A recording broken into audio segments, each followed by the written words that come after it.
નમસ્કાર, આપ જોઈ રહ્યા છો પ્રકોપ ન્યૂઝ।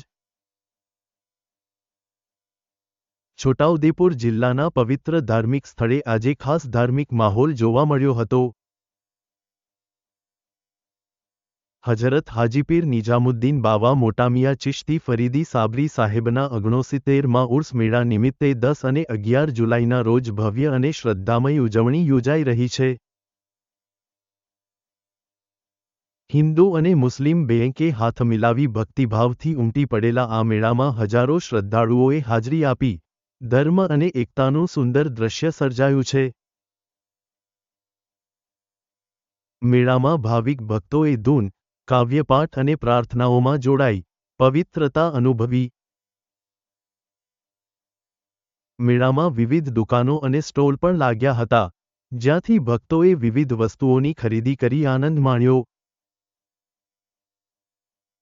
ખાસ કરીને છોટાઉદેપુર જિલ્લા સહિત આસપાસના તાલુકાઓ અને વિસ્તારોમાંથી ભક્તો મોટી સંખ્યામાં પહોંચ્યા હતા। આ સમગ્ર ઉર્સ મેળા દરમિયાન શ્રદ્ધાળુઓની ભીડને ધ્યાનમાં રાખી કડક પોલીસ બંદોબસ્ત પણ ગોઠવાયો હતો। ઉત્સવના આ પાવન અવસરને કેમેરામાં કેદ કર્યો છે અમારા પ્રતિનિધિ નટવરભાઈ એટલે કે નટુભાઈ પરમારે, છોટાઉદેપુરથી। પ્રકોપ ન્યૂઝ સાથે જોડાયેલા રહો। વધુ અપડેટ્સ માટે